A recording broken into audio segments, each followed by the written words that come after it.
عليكم ورحمة الله وبركاته. مقاعي وسلطان عبد الله محمود وملها معهد كعلوم الدراسات كسياسة من نمو Institute for Political Science and Knowledge. waxaan salaamayaa dhammaan ummadda Soomaaliyeed meel kasta ay joogaan. waxaan ku salaamayaa salaanta islaamka, salaanta ciisada iyo sharafta leh. salaamullaahi calaykum waraxmatullaahi wabarakaatu.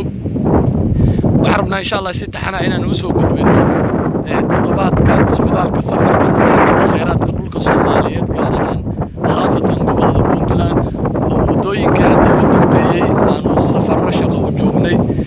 waxaan rabnaa insha Allah inaan daraasad cusub ka diyaarino hadduu alla idmo khayraadka dhulka Soomaaliyeed iyo sida dhalinyaradu uga faa'iideysan lahaayeen. daraasada ugu horeysa insha Allah waxaanu soo diyaarin doonaa ama daabici doonaa daabacadda koowaad 15 Sebtembar 2019 hadduu alla idmo insha Allah.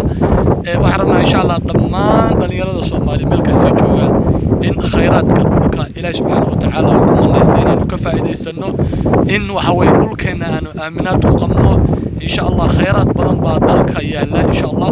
waxaan rabnaa dhammaan dhalinyarada inay dalka dib ugu soo laabtaan inta dalka joogana waxa weeye dalka shaqo abuur baa taal shaqo badan baa taal in dalka laga shaqaysto dalkii la aamino. insha Allah daraasadaad cusub baan ka diyaarin doonaa hadduu alla idmo macadka cilmiga daraasaadka siyaasadda. insha Allah hadda waxaanu joognaa meel 20 kilomitir dhanka koonfureed ka xigta xarunta dhaqanka Puntland ee gobolka Karkar Qardho.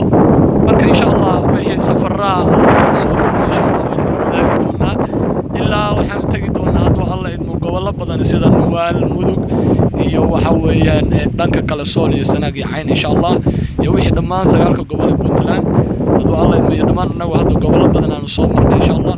marka daraasadaas yaana la moogaan hal la socdo dhammaan asxaabta waxa weeyaan hal la sii ogeysiiyo